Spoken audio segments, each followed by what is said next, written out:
네, 이 말씀의 의미를 알기 위해서 또 문맥의 흐름을 잠깐 살펴볼게요. 11절부터 16절까지는 생명의 속전에 대해서 말씀하고 있죠. 생명의 속전은 예수님이 저와 여러분들의 생명의 속전을 십자가에서 모든 죄를 대속해 주시로 말미암아 생명의 속전을 내어주신 거예요. 그래서 그것을 믿음으로 우리는 생명의 속전을 랭게돼서 우리는 구원받게 된다라고 이렇게 말씀하고 있는 거예요. 그래서 생명의 속전은 예수님이 십자가에서 모든 죄를 대속해 주신 것을 말해요. 그리고 17절에서 21절까지는 물두멍에 대해서 말씀하고 있죠. 이 생명의 속전을 예수님이 내어주셨는데 우리가 복음의 말씀을 믿음으로 구원을 받게 돼요. 그렇게 하기 위해서는 물두멍을 통과해야 된다라고 이렇게 말씀하고 있는 거예요. 그래서 물두멍은 뭐라고 말씀드렸어요? 물두멍은 복음이라는 거울이죠. 복음의 말씀을 듣고 정말 나를 위해서 예수님 십자가에서 모든 죄를 대속해 주셨으니 내가 저 복음의 말씀을 듣고 따라서 진리의 길을 걸어서 구원받는다라는 그런 마음으로 굳게 결심을 하고 진리의 말씀으로만 하나님을 섬기는 것이 바로 물두멍의 의미라고 말씀드렸어요. 그래서 물두멍에 자기 모습을 비춰보고 또 수족을 씻는 것은 바로 예수님을 믿어서 구원받으려고 굳게 결심을 하고 진리의 말씀으로만 하나님을 섬기는 거라고 이렇게 말씀드렸어요. 이렇게 이것이 바로 회개라고 말씀드렸는데 회개라는 것은 다른 복음을 따르는 것에 돌이켜 진리의 말씀만 따르면서 하나님을 섬기는 것이 회개라고 말씀드렸어요. 그래서 이것이 물두멍인데 이렇게 진리의 길을 걸어서 구원 받으려고 굳게 결심하고 진리의 말씀만 따르게 되면 우리에게는 성령이 임하신다라는 그런 의미로 오늘 본문에서는 관유를 만드는 방법에 대해서 이렇게 말씀을 하고 있는 거예요. 그래서 우리에게 성령이 임하셔서 성령의 기름 부음을 받아야 우리는 구원을 받게 돼요. 그래서 회개하고 진리의 말씀만 따르는 자에게는 성령의 기름 부음을 받아서 우리는 복음의 말씀을 깨달아 믿어서 그렇게 돼서 우리는 구원받게 된다라고 그런 의미로 말씀을 하고 있는 거예요. 그래서 이 관유의 의미를 알기 위해서 관유의 사용처부터 말씀을 드리겠습니다. 관유의 사용처는 어디에 나면 출애굽기 29장 6절과 7절의 말씀이에요. 관유는 여기서 이렇게 쓰임을 하고 있는데 출애굽기 29장 6절과 7절에 보면 그의 머리에 관을 씌우고 그의 위에 거룩한 패를 더하고 관유를 가져다가 그의 머리에 부어 바르고 그래요. 제사장 직분을 수행할 때 아론과 그의 아들들이 제사장복을 입고 그리고 관유를 부어요. 그리고 나서 제사장 직분을 수행하게 되는데 이 모습은 관유를 붓는 모습은 뭐라고 말씀드렸어요? 성령의 기름 부음을 받는 모습이라고 말씀드렸죠. 그래서 성령의 기름 부음을 받아서 성령의 인도하심을 따라 복음의 말씀을 깨달아 믿게 돼서 그 깨닫게 하신 그 복음만 전하는 것이 제사장의 임무라고 이렇게 말씀드렸어요. 그래서 그 아론이 관유를 부음 받는 모습은 장차 오실 예수님이 성령의 기름 부음을 받죠. 언제 받죠? 물로 세례를 받고 올라오실 때 성령이 임하셨다고 이렇게 말씀하고 있죠. 그 모습을 말씀하는 거예요. 그래서 예수님도 성령의 기름 부음을 받고 성령의 인도하심을 따라서 사역을 시작하시고 또 십자가에서 죽으시고 부활하셨던 거예요. 이와 마찬가지로 제사장들도 또 말씀을 전하는 자들도 동일하게 성령의 기름 부음을 받아서 깨달아 믿게 하신 그 복음만 전하는 것이 바로 제사장의 임무이며 목회자의 임무임을, 말씀 전도자의 임무임을 이렇게 말씀을 드렸어요. 그래서 여기서 아론의 머리에 관유를 부는 것은 성령의 기름 부음을 받는 그런 의미라고 말씀드렸어요. 그래서 여기서 오늘 본문에서는 이 관유를 만드는 방법을 설명하고 있는 거예요. 그래서 이 관유를 만드는 방법이 어떤 의미를 갖고 있냐면 우리가 성령의 기름 부음을 받으려면 오직 진리의 말씀만 따라야 된다는 의미로 이렇게 말씀을 하고 있는 거예요. 여러분들 이 말씀을 기억하시고 오늘 본문 22절에서 24절을 한번 볼게요. 22절에서 24절. 여호와께서 모세에게 또 말씀하여 이르시되 너는 상등 향품을 가지되 액체 물약 500세겔과 그 반수의 향기로운 육개 250세겔과 향기로운 창포 250세겔과 계피 500세겔을 성소의 세겔로 하고 감람기름 한 인을 가지고 이것으로 가지고 관유를 만들라고 이렇게 말씀을 하고 있는 거예요. 여기서 몰약은 어떤 의미를 담고 있냐면 예수님이 십자가에서 죽으시는 것을 말해요. 그런데 500세겔로 하라고 하죠. 이것은 500세겔은 우리의 모든 죄, 하나님 백성의 모든 죄를 상징하는 것이 500세겔이에요. 그것을 가지고 이렇게 만들라고 하는 거죠. 그래서 몰약은 예수님의 죽으심. 그러니까 예수님이 왜 십자가에서 죽으셨냐면 교회의 모든 죄를 지고 대속해 주시기 위해서 죽으셨음을 말하는 거예요. 이것이 몰약 500세겔이라는 그런 의미예요. 그리고 여기서 창포죠. 창포는 바로 세우다, 가르치다, 돌보다는 뜻을 가진 카나라는 단어에서 유래된 카네라는 단어예요. 그래서 이것은 장대, 뼈대, 갈대, 지팡이 이런 뜻이 있어요. 이것은 어떤 의미를 갖고 있냐면 목자 대신 우리 예수님을 말해요. 목자 대신 예수님이 우리를 구원하기 위해서 우리의 모든 죄를 지고 십자가에서 죽으셨다는 의미예요. 그것이 몰약과 창포라는 그런 의미로 이렇게 말씀을 하고 있는 거예요. 그러면서 여기서 육계라고 하죠. 육계라는 거 성경에서만 저는 들었지 이게 어떤 곳에 쓰이는지도 몰랐어요. 육계라는 나무 이름도 모르고 있었는데 이제 저기를 하다 보니까 알게 되었어요. 이 육계라는 그 이름은요, 세우다라는 단어에서 유래된 키나몬이라는 히브리어인데요, 계피를 만드는 나무예요. 여러분들 계피 아시죠? 그거를 만드는 나무예요. 그것이 육계라는 그런 나무예요. 근데 이것을 어떻게 만드냐면 육계라는 나무의 껍질을 벗겨요. 그것을 말려서 빠요. 이것이 계피예요. 그러니까 육계라는 나무의 껍질을 벗겨서 만든 것이 계피예요. 그러면 왜 여기서 육계라는 나무를 등장시킬까요? 육계라는 나무를 껍질을 벗겨서 계피를 만든다고 이렇게 말씀하고 있는데 그것을 왜 여기에 등장시킬까요? 죄인은요, 모든 죄인은 하나님 앞에 벌거벗은 자들이에요. 그래서 아담과 하와가 선악과를 먹음으로 부끄러워했다고 하죠. 하체에 벗은 것을 보고 부끄러웠다고 하죠. 벌거벗었다는 얘기예요. 그러니까 죄인들은 하나님 앞에 옷을 입고 있는다 할지라도 벌거벗은 그런 의미로 이렇게 성경을 말씀하고 있어요. 그래서 예수님이 우리의 모든 죄를 대속해 주기 위해서 다 전가받으셨죠. 전가받으셔서 십자가에서 벌거벗은 몸으로 죽으시는 모습이에요. 이게 육계나무의 모습으로 이렇게 말씀하고 있는 거예요. 육계가 그런 의미로 이렇게 말씀을 하고 있는 거예요. 그래서 예수님이 거기서 우리의 모든 죄를 지고 벌거벗은 몸으로 죽으시고 부활하시로 말미암아 우리는 어떻게 되죠? 생명으로 부활하시는 거예요.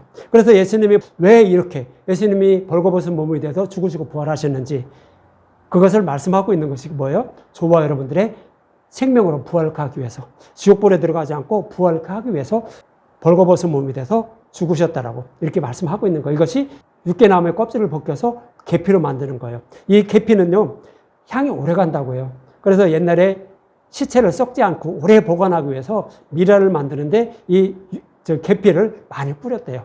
그래서 방충 효과가 있다는 거예요. 그 다음에 향기도 좋고요. 그래서 썩지 않고 영원히 보존하게 하기 위해서 이 계피를 사용한 거예요.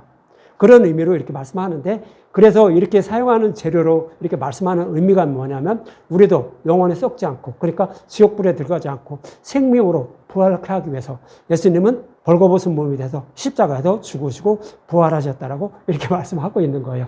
그 의미를 아시겠죠? 왜 육계나무와 계피를 이렇게 등장시켰는지 예수님 십자가에서 우리를 생명으로 부활하기 위해서 벌거벗은 몸이 돼서 죽으시고 부활하셨음을 이렇게 말씀을 하고 있는 거예요. 그래서 이 사실을 우리는 알아야 되는 거예요. 이것이 복음의 말씀이에요. 이렇게 해서 구원하실 것을요 창세전에 계획하시고 약속하셨어요. 이것이 창세기 3장에서 메시아 언약의 말씀이에요. 이 언약의 말씀대로 예수님이 오셔서 십자가에서 다 이루어 주신 거예요. 그것이 복음의 말씀이라고요. 이것을 믿고 따르는 자는 성령의 기름 부음을 받아서 우리는 구원을 받게 되는 거예요. 그렇지 않고 거기에다가 다른 걸 첨가한 것을 듣게 되면 어떻게 되죠? 다른 걸 첨가한 것은 뭐예요? 내 소견으로 성경의 말씀을 해석하는 거예요. 하나님은 이래서 예수님을 이 땅에 보내주셨다. 왜 보내주셨어요? 우리를 잘 먹고 잘 살고 하고 또 구원받게 하려고 예수님을 보냈다라고 생각하죠. 많은 교회들이 대부분이 그렇게 교회에서 그렇게 전해요. 예수님을 믿기만 하면 잘 먹고 잘 살아요. 내 병도 다 고침을 받아요. 뭐를 해요? 그 다음에 내가 승진도 잘하고 다 해요. 이렇게 해보세요. 이렇게 전해요. 이것이 뭐예요? 다른 복음을 거기에 섞은 거예요. 오늘 이 관여를 만드는 방법, 이것은 우리가 성령의 기름 부음을 받는 방법을 설명하고 있는 거예요. 그래서 여기서 오직 누르기 없는 복음의 말씀을 우리가 듣고 따라야 되는데 그 누르기 없는 복음의 말씀을 먼저 하니 하면서 오늘 본문에 등장시키는 것이 몰약과 그리고 창포와 계피와 깨나무 이 네 가지를 등장시키는 거예요. 그래서 예수님이 우리를 생명으로 부활케 하기 위해서 모든 죄를 지고 벌거벗은 몸이 돼서 예수님이 십자가에서 죽으시고 부활하셨다고 이 말씀만 듣고 먹는 거예요. 구약에서는 다 이것을 여러 가지 모형으로 반복해서 설명하고 있는 거예요. 그래서 구약에 기록된 말씀을 이것으로 자세히 풀어서 전해주는 것이 누르기 없는 복음의 말씀이에요. 그 말씀을 들음으로 여러분에게는 성령이 맞아서 구원받게 돼요. 그러나 거기서 다른 것을 첨가하게 되면 어떻게 해요? 성령 오시잖아요. 그래서 구원받지 못함을 이것을 알게 하기 위해서 말씀을 하고 있는 거예요. 그리고 여기서 마지막으로 감남기름은 복음의 말씀은 상징적으로 이렇게 표현을 하고 있는 거예요. 그래서 이러한 의미를 담고 있는 관유의 재료가 성령의 기름 부음을 받을 수 있는 누룩이 없는 복음의 말씀이라고 이렇게 말씀하는 것인데, 우리의 목자 되신 예수님이 교회의 생명을 부활케 하시려고 메시아 언약의 말씀대로 우리의 모든 죄를 지고 십자가에서 벌거벗은 몸이 되어 죽으시고 부활하셨다고 이렇게 말씀을 하고 있는 거예요. 이것이 바로 관유의 재료, 성령의 기름 부음을 받을 수 있는 복음의 말씀이라고 말씀하고 있는 거예요. 그래서 이 말씀만 들으는 것이 우리는 생명을 얻게 된다라고 오늘 본문에서 말씀하고 있는 것입니다. 이런 의미를 가진 재료로 관유를 만들려고 오늘 본문 25절에 이렇게 말해요. 그것으로 거룩한 관유를 만들 때 향을 제조하는 법대로 향기름을 만들지니 그것이 거룩한 관유가 될지라 그러죠. 그래서 여기서 관유를 만드는 방법, 이것으로 만들라라고 이렇게 말씀하고 있는데, 이것은 어떤 의미를 담고 있냐면 좀 전에도 말씀드렸듯이 저와 여러분에게 성령의 기름 부음을 받아서 구원받으려면 오직 누룩이 없는 복음의 말씀, 그것을 듣고 따르면서 하나님을 섬겨야 된다라고 이렇게 말씀을 하고 있는 거예요. 그것이 거룩한 관유를 만들라라고 이렇게 말씀을 하고 있는 거예요. 그럼 여기서만 이렇게 말씀하고 있었을까요? 누룩이 없는 복음의 말씀만 듣고 따르는 자에게 성령이 임하셔서 진리의 길로 인도해 주심으로 그가 구원받게 된다라고 여기서만 말씀하고 있었을까요? 갈라디아서 다 배웠죠? 갈라디아서 3장 2절과 5절에 보면 이런 말씀하고 있었어요. 내가 너에게 다만 이것을 알려 하노니 너희가 성령을 받은 것이 율법의 행위로냐 혹은 듣고 믿음이냐라고 이렇게 말해요. 갈라디아 교회에게 사도 바울이 복음을 전했어요. 그랬더니 성령이 임하셔서 성령의 기름 부음을 받고 그들을 구원하게 하려고 사도 바울은 누룩이 없는 복음의 말씀만 전했는데, 그때 거짓 선지자들이 들어와서 예수님도 믿고 할례도 해야 율법도 지키고 착하고 선하게 사는 것이 그래야 구원받아 라고 이렇게 전한 거예요. 그랬더니 갈라디아 교회가 그렇지, 바로 그렇지, 내가 착하고 선하게 살아야지, 예수님도 믿고 그래야지, 그래야 구원받지 라고 하면서 그를 따라간 거예요. 그러니까 사도 바울이 그러는 거예요. 너희가 성령이 임해서 너희를 구원해 주려고 한 것은 너희가 율법의 행위로냐, 그러니까 하나님께 잘 보여서 구원받으려고 하는 그런 마음이 있을 때 성령이 오신 거냐, 아니면 오직 누룩이 없는 복음의 말씀만 들을 때 성령이 오신 거냐라고 이렇게 묻고 있는 거예요. 그것이 아니라는 거예요. 오직 누룩이 없는 복음의 말씀을 들을 때 성령이 오셔서 복음의 말씀을 깨달아 믿게 해서 우리를 구원해 주신다고요. 사도 바울은 지금 갈라디아에서 그렇게 말하는 거예요. 그러면서 3절과 5절에 보면 너희가 이것이 어리석으냐, 성령으로 시작했다가 이제는 육체로 마치겠느냐. 그러니까 진리의 말씀만 따르면 성령이 오셔서 우리를 진리의 길로 인도해서 구원해 주시는데, 하나님께 잘 보여서 구원받으려고 하죠. 그러니까 육체로 마치겠느냐 하는 거예요. 내가 잘 보여서 내가 어떤 행위를 통하여서 구원받으려고 하는 그것이 육체로 마치겠냐라고 이렇게 말하는 거예요. 이것은 율법의 행위예요. 하나님께 잘 보면 구원받는다라고 생각하는 거, 이걸 육체 행위라고요. 그렇지 않다라는 거예요. 그러면서 너희가 이같이 많은 괴로움을 헛되이 받았느냐? 과연 헛되냐? 너에게 성령을 주시고 너희 가운데 능력을 행하시는 이의 일이 율법의 행위에서냐 혹은 듣고 믿음이 하는 거죠. 하나님께 잘 보이려고 하니까 성령이 오셔서 우리를 진리의 길로 인도해 주시는 거냐, 아니면 누룩이 없는 복음의 말씀을 듣고 믿으니까 성령이 오셔서 우리를 진리의 길로 인도해 주시느냐, 그것을 얘기를 하고 있는 거예요.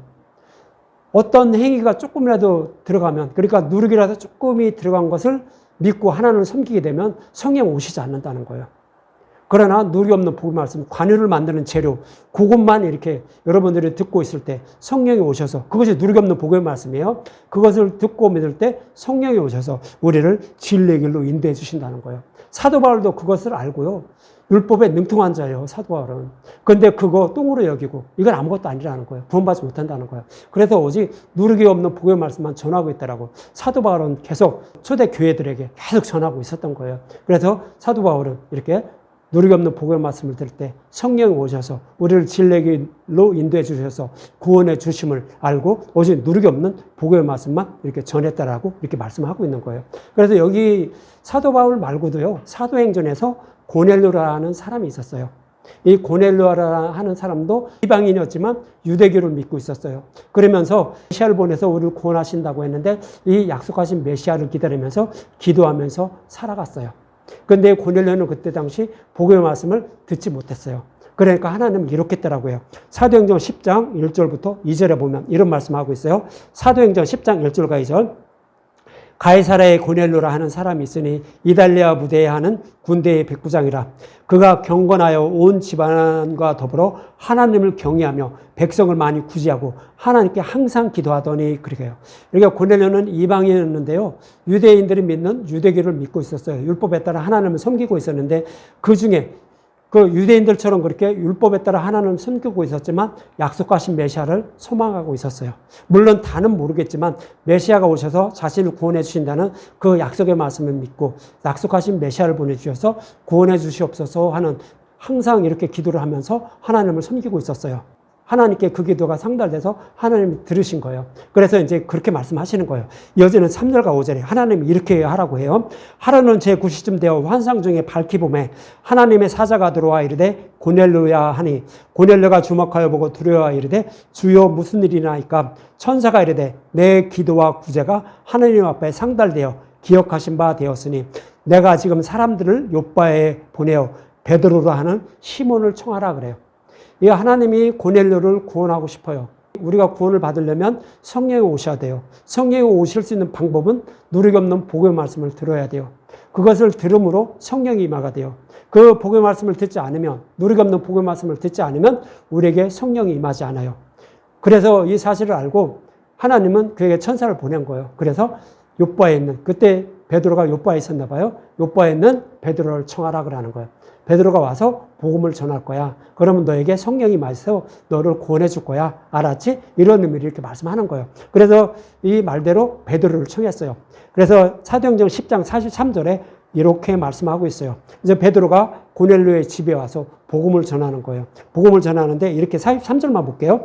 그에게 대하여 모든 선지자도 증언하되, 모든 선지자도 증언했다는 것은 예수님이 약속하신 말씀대로 오셔서 십자가에서 죽으시고 부활하셔서 우리 모든 죄를 대속해 주시고 우리를 구원하신다라고 구약의 선지자들도 똑같이 얘기했고 예수님도 똑같이 얘기했다는 거예요. 그것이 그에 대하여 모든 선지자도 증언하되 그를 믿는 사람들이 다 그의 이름을 힘입어 죄사함을 받는다 하였느니라. 그러니까 구약에서 이렇게 약속하신 메시아가 오셔서 우리 모든 죄를 치고 십자가에서 죽으시고 부활하신 것을 믿으면 구원을 받는다라고 구약의 선지자들도 예수님도 그렇게 가르쳐 주시면서 복음의 말씀을 전해 주었다는 거예요.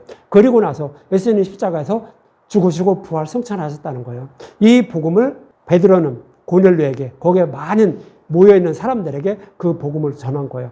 그랬더니 45절과 48절에 이렇게 얘기해요. 베드로와 함께 온 할례 받은 신자들이 이방인들에게도 성령 부어주심을 말미암아 놀라니 이는 방언을 말하며 하나님을 높임을 들음이로라. 이에 베드로가 이르되 이 사람들이 우리와 같이 성령을 받았으니 누가 능히 물로 세례 베품을 그 말이와 명하여 예수 그리스도의 이름으로 세례를 베풀라 하니라. 그들이 베드로에게 며칠 더 머물기를 명하니라 그러죠. 그래서 말씀을 듣는 모든 사람들에게 성령이 임했죠. 그러니까 어떻게 해서 이들에게 성령이 임한 거예요? 복음의 말씀을 들을 때 성령이 임한 거예요? 아니면 그 전부터 이미 성령이 임한 거예요? 오직 복음의 말씀을 들어야 돼요. 그래야 성령이 임한다고요. 그래서 우리를 진리의 길로 인도해 주셔서 구원받게 됨을 이 고넬료라 하는 그런 사람을 통하여서 이렇게 말씀을 하고 있는 거예요. 그래서 사도 바울도 갈라디아서에서 누리기 없는 복음의 말씀을 전해준 거예요. 그들에게 성령이 임하셔서 진리의 길로 인도해 주셔서 구원받게 하기 위해서 그렇게 했다라고 이렇게 말씀을 하고 있는 거예요. 저와 여러분들도 마찬가지예요. 오늘 서두에서 말씀드린 것과 같이 예수님이 우리의 생명의 속죄를 이미 십자가에서 다 내어주셨어요. 그런데 이 십자가에서 내어주신 것을 우리가 혜택을 받으려면 어떻게 해야 되죠? 회개를 해야 돼요. 다른 복음을 따르는 것에서 회개하고 진리의 말씀만 따라야 돼요. 그것이 물두멍의 의미인 거예요. 그리고 나서 오직 진리의 말씀만 따르면 어떻게 된다고요? 성령의 기름 부음을 받는다고요. 그래서 우리도 진리의 길로 인도함을 받아서 구원받게 된다라고 오늘 본문에서 관원을 만드는 방법을 통해서 이렇게 말씀을 하고 있었던 거예요. 우리가 성령의 기름 부음을 받으려면 뭐 간절히 기도하고 뭐를 어떻게 물론 그렇게 기도도 해야죠. 그러나 그렇게 해서 우리에게 성령의 기름 부음을 받는 것이 아니라 오직 누리기 없는 복음의 말씀을 듣는 거예요. 고넬료가 누리기 없는 복음의 말씀을 들을 때, 베드로를 통하여 들을 때 성령의 기름 부음을 받은 것처럼 저와 여러분들도 누리기 없는 복음의 말씀을 들을 때 성령의 기름 부음을 받아서 진리의 길로 인도해 주심으로 저와 여러분들은 구원받게 됨을 오늘 본문에 이렇게 말씀을 하고 있는 거예요. 이러한 의미에서 오늘 본문 26절과 29절에 이렇게 말해요. 너는 그것을 회막과 증거궤를 바르고 상과 모든 기구며 등잔대와 그 기구며 분향단과 및 번제단과 그 모든 기구와 물두멍과 그 받침에 발라 그것들을 지극히 거룩한 것으로 구별하라. 이것이 접촉하는 것은 모두 거룩하니라 그러죠. 그래서 성막이나 성전 만들고 이 관으로 거기에다 기름을 발라서 거룩하게 하라라고 이렇게 말씀하고 있는 거예요. 이 말씀의 의미는 뭐예요? 이 성전이나 성막을 의미하는 것은 뭐예요? 저와 여러분들에게 성령이 오심으로 말미암아 저와 여러분들은 하나님의 성전, 성령이 거하시는 하나님의 성전이 되는 거예요. 그러면 우리도 어떻게 해요? 기름 부음을 받게 되는 거죠. 그런 의미를 이렇게 말씀하고 있는 거예요. 그래서 이 말씀을 고린도전서 6장 15절과 20절에는 이렇게 말씀하고 있어요. 성막 모든 기구에 거룩한 관회를 바르는 그런 모습을 이렇게 모형으로 그려주고 있어요. 고린도전서 6장 15절에 보면 너희 몸의 그리스도의 지체인 줄 알지 못하느냐. 그러니까 예수님이 저와 여러분들 마음속에 거하는 그 예수님이고 우리는 그의 지체라고 이렇게 말하는 거죠. 그러면서 내가 그리스도의 지체를 가지고 창녀의 지체를 만들겠느냐. 결코 그럴 수 없느니라 그래요. 여기서 왜 이런 말씀을 하고 있냐면 고린도 교회가 사도 바울이 전한 그런 복음의 말씀을 받아들였어요. 그래서 하나님을 누리고 없는 복음의 말씀을 섬기는데 거짓 선지자들이 들어와서 다른 복음을 전하는 거예요. 그러니까 그 다른 복음을 따르고 있는 거예요.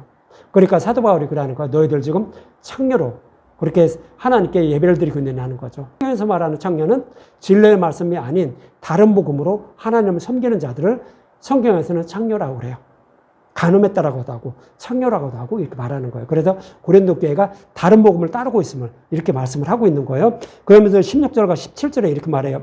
창녀와 합하는 자는 그와 한 몸인 줄 알지 못하느냐. 일러스되 둘이 한 육체가 된다 하셨나니 주와 합하는 자는 한 영이라 그래요. 그러니까 다른 복음을 따르는 자는 사탄과 한 몸이에요. 창녀와 같다는 거예요. 그러나 진리의 말씀으로 하나님을 섬기는 자는 하나님과 그러니까 예수님과 우리는 한 몸이라는 거예요. 한 몸을 이루는 예수님의 신부가 된다는 거예요. 그래서 진리의 말씀을 따르느냐 아니면 다른 복음을 따르느냐에 따라서 우리는 갈라진다는 거예요. 다른 복음을 따르는 것은 창녀고 그래서 구원받지 못하고 진리의 말씀으로만 하나님을 섬기는 자가 바로 하나님의 자녀들이라고 교회들이라고 구원받은 예수님의 신부라고 이렇게 말씀을 하고 있는 거예요. 그러면서 18절과 20절에 이렇게 말해요. 음행을 피하라. 음행을 피하라는 것은 다른 복음을 따르지 말라는 거예요. 오직 진리의 말씀으로만 관여를 만드는 그 진리의 말씀으로만 하나님을 섬겨야 된다는 거. 이것이 음행을 피하라. 사람이 범하는 죄마다 몸 밖에 있거니와 음행하는 자는 자기 몸에 죄를 범하느니라. 너희 몸을 너희가 하나님께로부터 받은 바 너희 가운데 계신 성령의 죄는 줄 알지 못하느냐. 너희는 너희 자신의 것이 아니라 값으로 산 것이니 그런즉 너희 몸을 하나님께 영광을 드리라 그러죠. 그래서 우리는 오직 어떻게 해요? 진리의 말씀을 따르고 있으면 저와 여러분들 마음속에는 성령이 와 계세요. 성령이 와 계신데도 그럼에도 불구하고 다른 복음을 따르지 말라는 거예요. 다른 복음을 따르게 되면 창녀예요.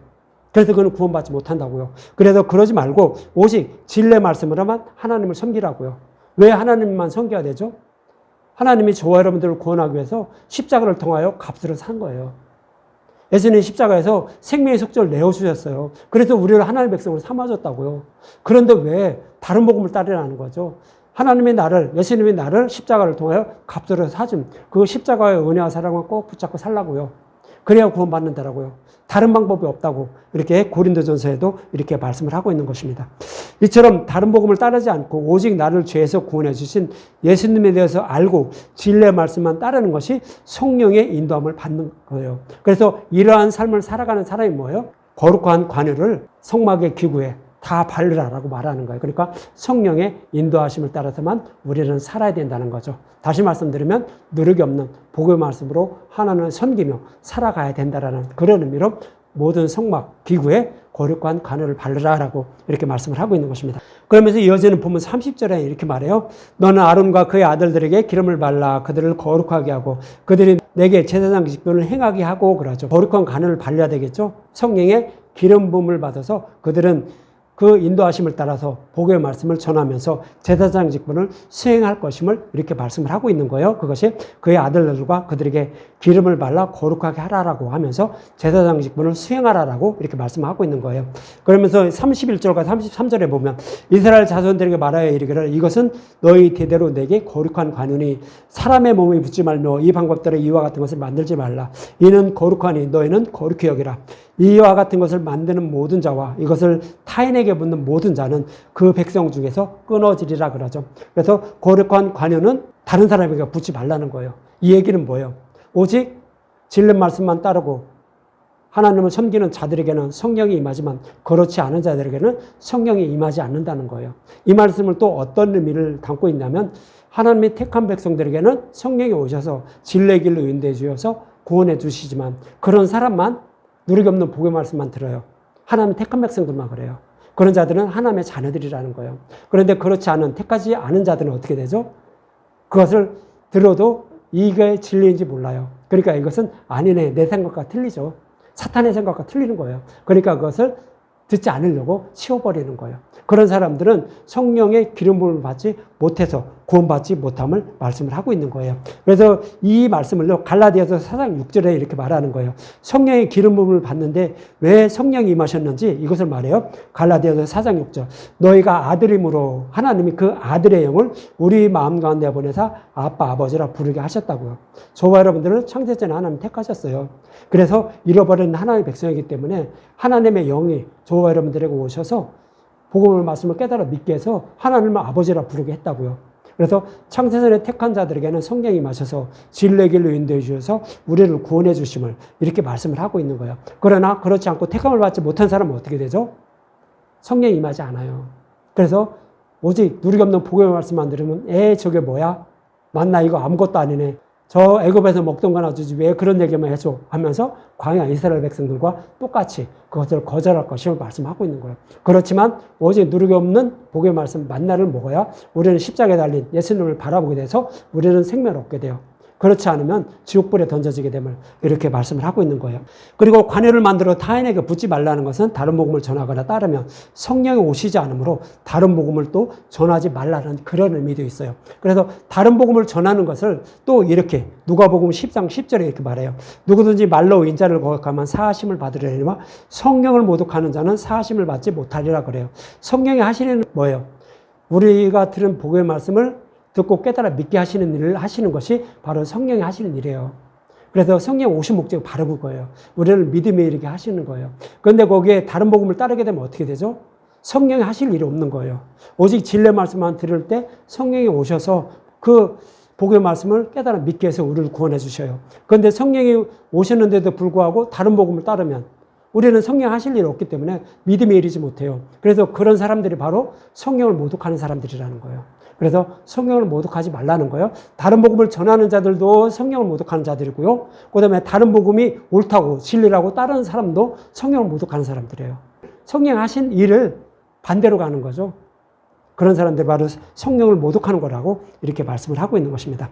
이처럼 관여를 제조하는 방법은 오직 누르기 없는 복음의 말씀만 듣고 따름으로 성령이 오셔서 진리의 길로 인도해줘 구원받게 됨을 말씀하고 있는 것입니다. 그래서 다른 복음을 따르면 성령이 오지 않으므로 구원받지 못함을 말씀하는 것으로 물도멍에서 회개하고 오직 진리의 말씀으로만 하나님을 섬겨야 성령이 오셔서 진리의 길로 인도해 주심으로 저와 여러분들이 구원을 받게 됨을 이렇게 말씀을 하고 있는 것입니다.